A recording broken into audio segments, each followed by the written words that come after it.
Вы смотрите новости Татарстана. В студии Алексей Калиничев. Здравствуйте. И вот о чем расскажем. Прокуроры запели. В эмблеме кара и защита. Что это было, узнал Дмитрий Аринин. Жизнь на диализе. Здесь новые аппараты, совсем другие. Можно ли сделать неприятную процедуру легкой, а жизнь долгой, узнавала Юлия Муратова.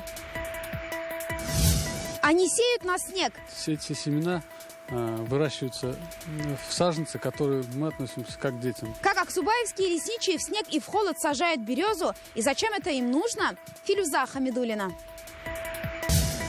Хочешь быть всегда молодым и здоровым, иди в баню. Мы не ставим баню в противоположность больнице. Больница – это когда уже поздняк метаться. В Казань приехали лучшие банщики со всей России и Белоруссии. Их секреты узнал, да и в баньке попарился Сергей Хайдаров. За свою 300-летнюю историю органы прокуратуры сделали огромный скачок в развитии и накопили большой опыт в контроле за порядком. Так сегодня Фарид Мухаммедшин обратился к прокурорам республики. В эти выходные они отмечают свой профессиональный праздник. В этом году надзорному ведомству России 298 лет. Тяжело ли приходится современным прокурорам и на что их просят обратить пристальное внимание, расскажет Дмитрий Аринин.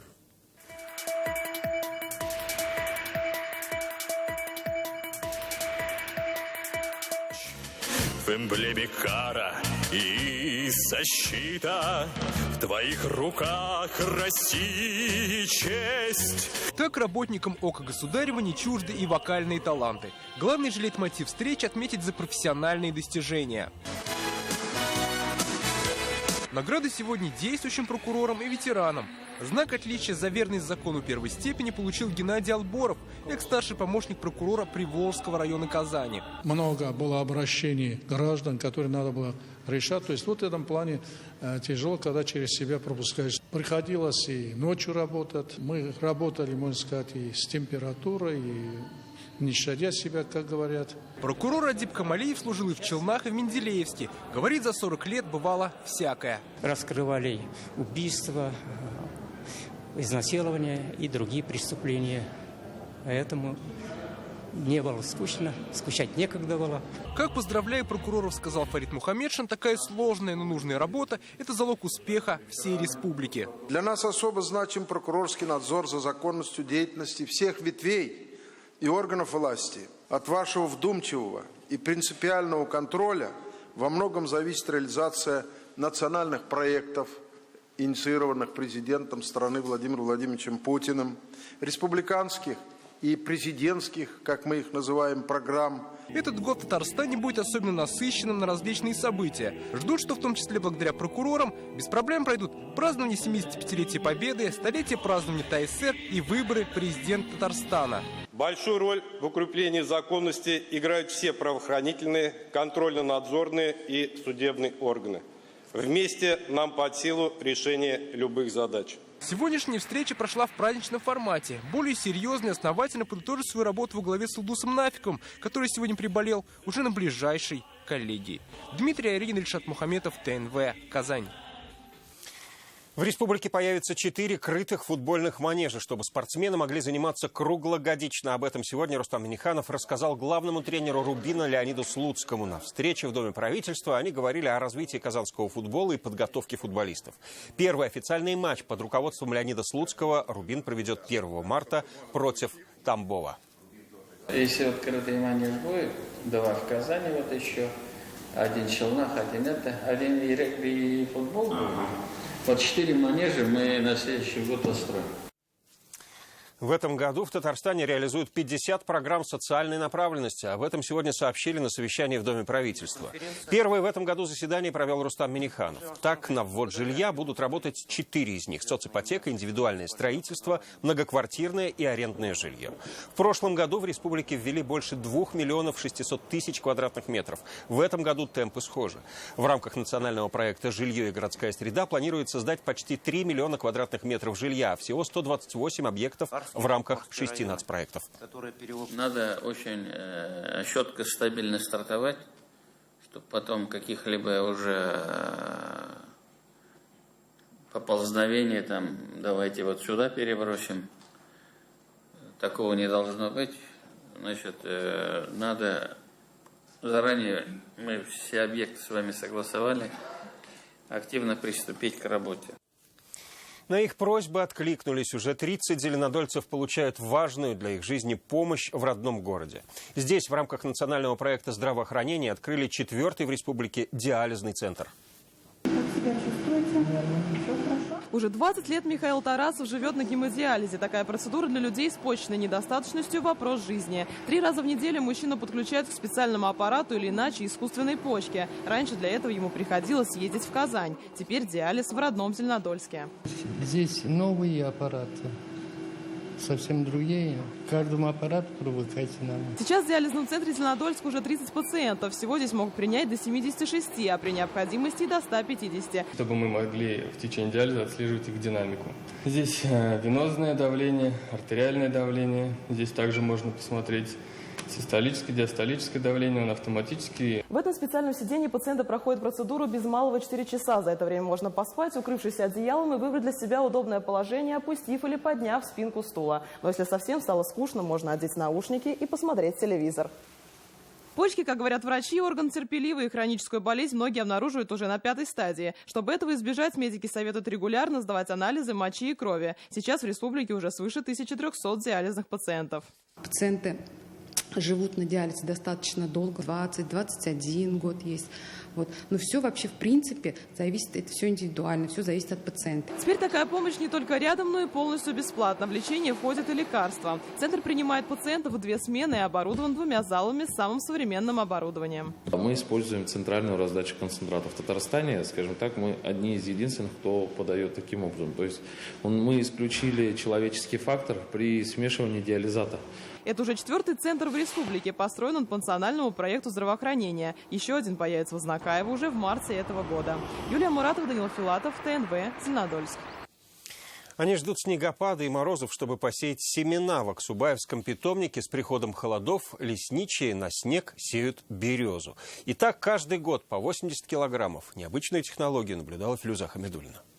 Смешиваем семена березы с опилкой. На улице -10, а у лесничего Аксубаева жарко. До сильных морозов нужно успеть посеять семена. 60 килограмм на полгектара. Опилка для того, чтобы сэкономить семена березы. Так как отдельно сеять, слишком много надо семенных. Сеют их прямо в снег. Так семена до весны лежат в естественных условиях, как в природе. И поэтому хорошо сохраняются. Они находятся, как говорится, в спящем режиме. Чтобы их разбудить и провести, как сказать, стратификацию, это наш лесной термин уж. Вот поэтому ложим на снег, она, как естественная подушка, хранится здесь до весны. Затем их покрывают деревянными щитами. Эти щиты мы укладываем, чтобы весной было оттенение, чтобы не было ожогов, когда начнут прорастать. Березы, когда начнут прорастать, мы их будем поднимать. До весны семена березы будут лежать вот так вот под снегом, потом начнут подрастать. И лишь через 2 года их пересадят в лес.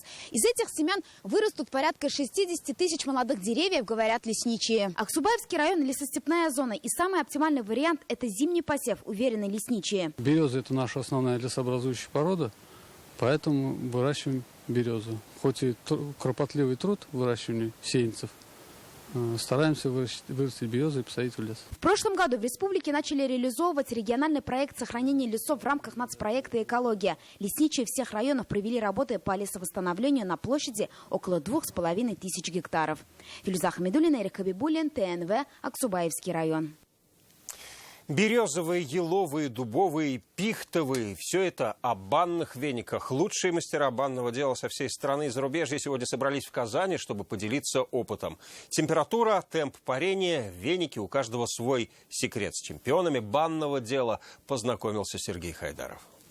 Удобен и хорош всегда дубовый веник для того, чтобы управиться с паром, наложить его. Ах, баня, баня, баня, малиновый ты жар, березовый, духмяный, да веничек пропарь. Веник дубовый, потому что он крепкий, температуру лучше сильно не повышать, так легче и приятнее гонять пар. Свои секреты и технику нам показывает пермский банщик Владимир Горемыкин. Чтобы принести тепло, достаточно и вот такие мягкие бесконтактные движения.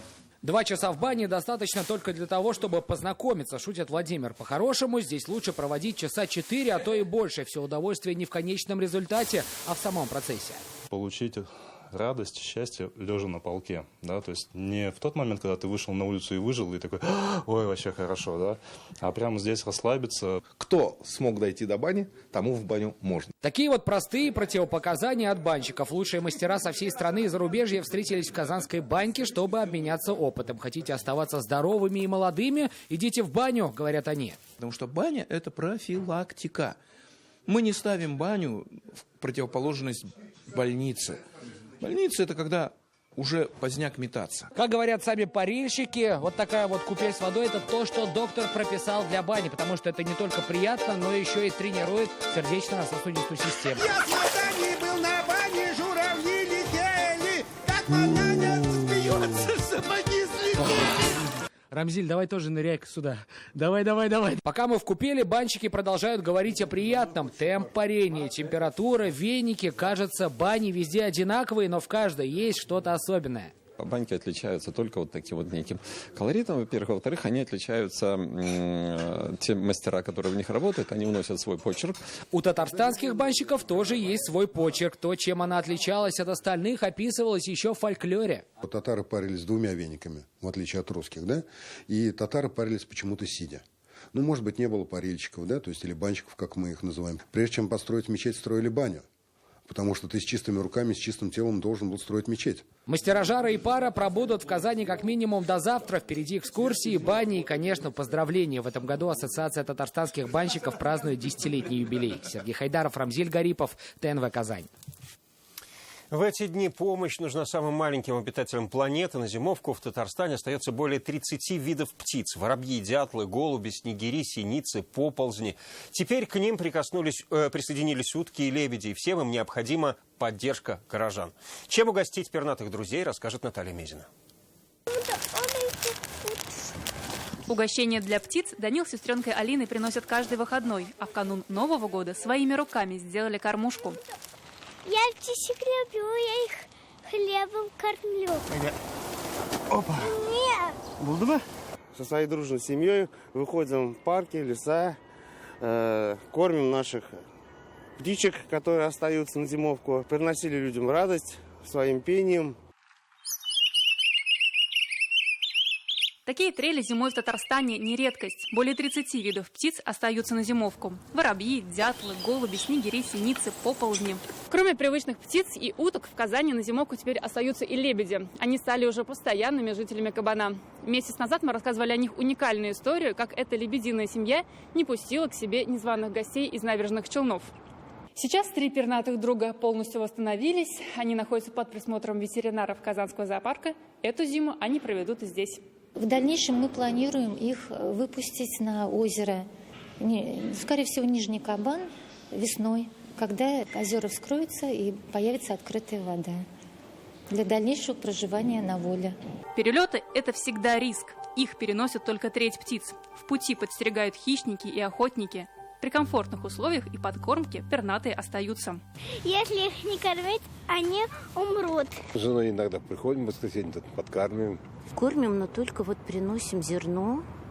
Потом я даже хлеб пеку сама. Помогать птицам в зимние морозы надо. Об этом говорят и специалисты. Температура тела у птиц 42 градуса, поэтому для них температура 10, 15, 20 и даже 30 градусов совершенно не смертельная.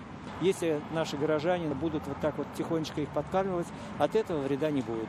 Самое главное, надо уметь что давать. Для угощений подойдут самые простые продукты. Пшено, семечки, ягоды рябины, крошки хлеба и несоленое сало. Такая кормушка, например, спасет от смерти 50 синиц. Наталья Мезина, Адель Мендубаев, ТНВ, Казань. Для героев следующего материала главное хладнокровие. Сегодня 212 спортсменов сразились в полуфинальных играх чемпионата России по бильярдному спорту среди юношей. Кто в лидерах, а кому пока не везет, расскажет Ленар Гинатуллин.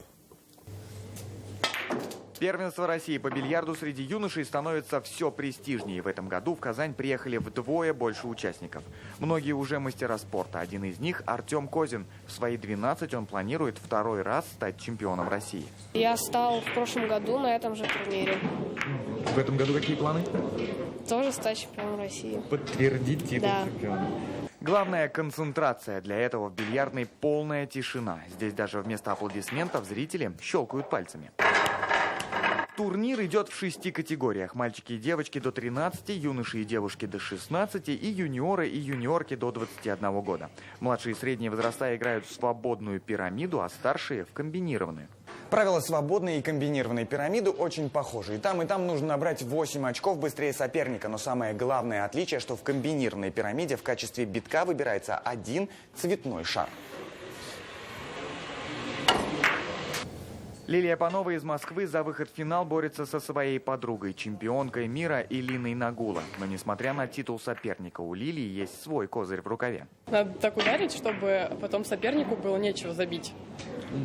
Ну, то есть, либо если он не знает, как отыграться, значит, он так ударит, то что я потом смогу сделать серию и забивать. В старшей категории, занявшим 4 призовых места, присвоят звание мастера спорта, а младший – первый юношеский разряд. Ленар Гинатуллин, Александр Лобанов, ТНВ, Казань. Ласточки и ромашки появились сегодня в парке Черное озеро. И это не цветы и не птицы, а элементы фигурного катания. На катке дети и взрослые осваивали азы спорта. В этом им помогала бронзовый призер универсиады 2019 Арина Пашина. На коньки встала и Зарина Ахметова.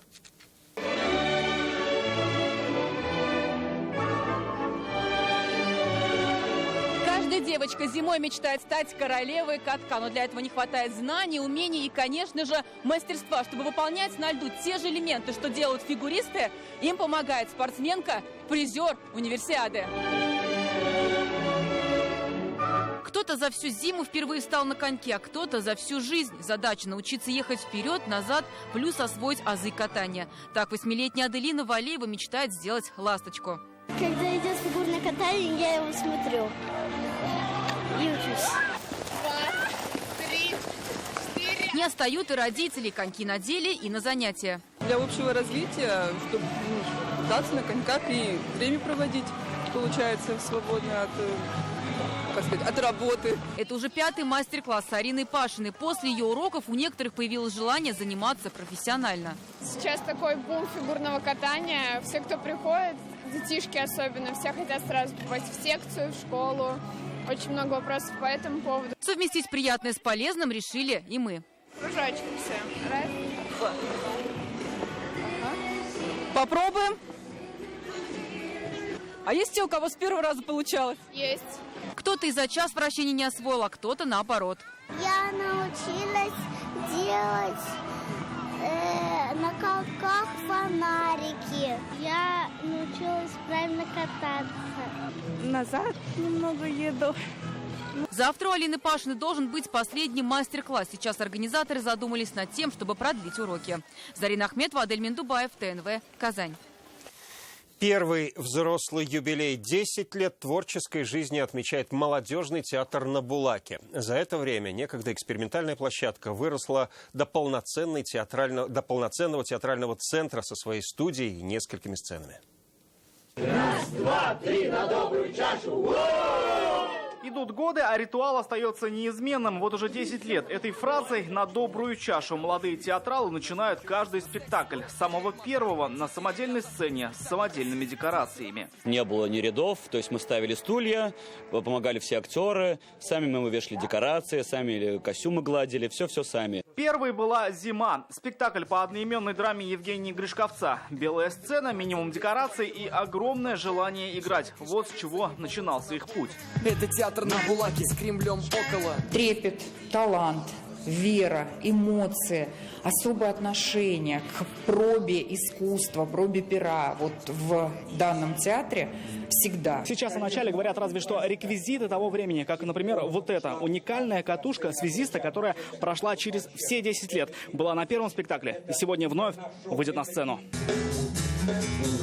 Добрая традиция ставить зиму каждый день своего рождения. Вот и сегодня та самая история, но уже не перед десятками, а сотнями зрителей на большой сцене пирамиды. Люди работают по призванию, без какой-либо поддержки со стороны государства. Они поддерживают, их поддерживаете вы, все те люди, которые приходят на спектакль. Жду все премьеры и не пропускаю их.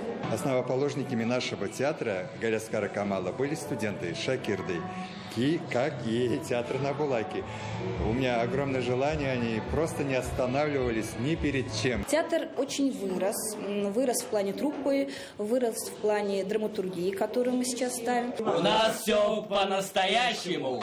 Однако главным остается одно – это театр молодых. Но что будет, когда актеры станут старше, мы спросили режиссера. Мы обязательно всем найдем соответствующее не то что применение, а ту нить, ту связь и ту пуповину, которая не разрывает и творческий порыв, и профессию. А они продолжают играть так, как в последний раз, и по-прежнему любят то, что делают 10 лет на то, чтобы набраться опыта, но не потерять запала. Рамиль Шайдуллин, Александр Лобанов, ТНВ, Казань. Интернет-версию итогов прошедших 6 дней читайте в интернет-газете «Реальное время». Ну а сейчас наша традиционная рубрика «В сети». Я же с вами прощаюсь. До новых встреч. Всего вам доброго.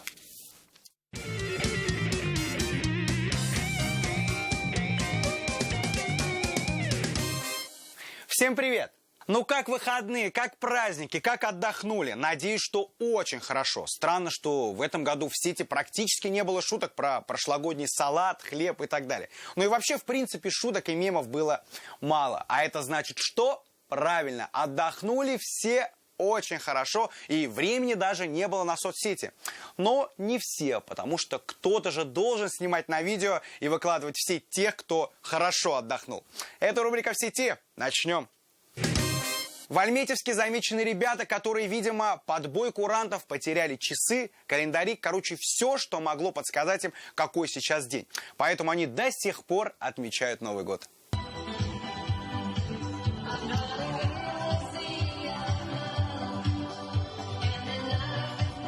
Ребята закаляются, молодцы. Скоро крещенские морозы, так что нужно быть готовым к ним. Хотя другие варианты тоже есть. Может быть, цирк уехал, а эти ребята остались. Или они были аниматорами на Новый год и сейчас решили снять костюмы и отдохнуть. Вариантов масса. Главное, что им весело, и прохожим тоже. Лепили в этом году снеговиков. В сети было очень много разных, красивых и немного странных, но вот самых креативных собрали в парке Урицкого. Так сказать, фестиваль «Снегокрасавец 2020». Вот что из этого вышло.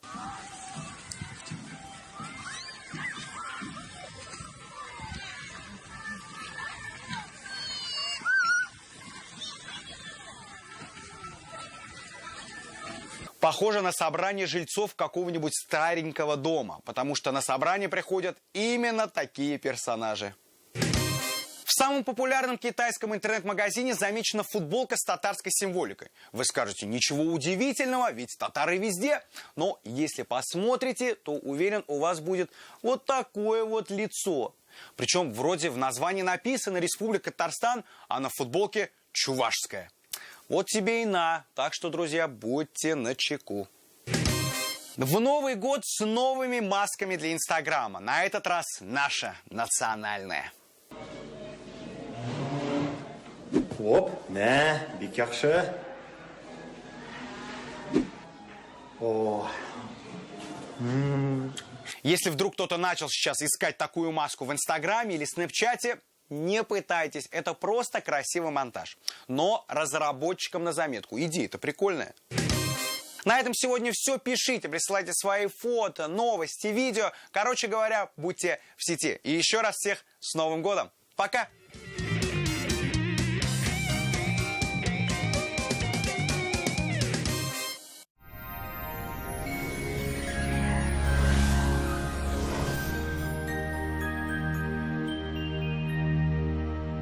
Здравствуйте! В воскресенье станет чуть прохладнее, о погоде позже. Компания «Данил Мастер» поздравляет жителей республики с Новым годом и дарит новогоднюю скидку 20% на кухню вашей мечты. Подробнее на сайте danil-master.ru. Телефон в Казани 2-167-166. По данным сервиса Яндекс.Погода, 12 января на юго-востоке в Бугульме, Бавлы, Азнакаево станет прохладнее до 7 градусов. На северо-востоке, Нижнекамске, Набережных Челнах, Елабуге пасмурная погода сохраняется -6. На севере Татарстана, Менделеевске, Агрызе, Менделинске выпадет небольшой снег и также 6 градусов ниже нуля. На северо-западе, в Арске, в Кукмаре, Балтасе Дневная температура -5, будет пасмурно. На юго-западе сильных морозов ожидать не приходится, будет пасмурно и снежно. В центральных районах республики, в Чистополе, Альметьевске, Мамадыше ночные и дневные температуры схожи, около 6 мороза. Временами небольшой снег. В понедельник очередные воздушные массы принесут тепло и осадки. Федеральная сеть медицинских центров «Доктор Ост». Лечение самых сложных заболеваний позвоночника и суставов без боли и хирургического вмешательства. За 10 лет в 10 городах России врачами клиники отменено более 10 тысяч операций. Боль в спине и суставах доктор Ост лечит так, как не умеют нигде. Забыть о боли помогают умные машины, способные заменить и лекарства, и протезы, и даже скальпель хирурга. Болевой синдром обычно уходит уже в течение первой процедуры. Прямо сейчас запишитесь на прием в доктор Ост за полцены. О погоде в столице. В воскресенье в Казани ожидается облачная погода, не исключены небольшие осадки. Ночью около 6 мороза, а днем -5. Ветер западный, умеренный до сильного. Атмосферное давление в пределах нормы, 755 миллиметров ртутного столба. Влажность воздуха высокая, 90%. Магнитное поле Земли спокойное. На дорогах сохраняется гололедица, будьте внимательны. О погоде все. Прекрасных выходных в кругу близких. До свидания.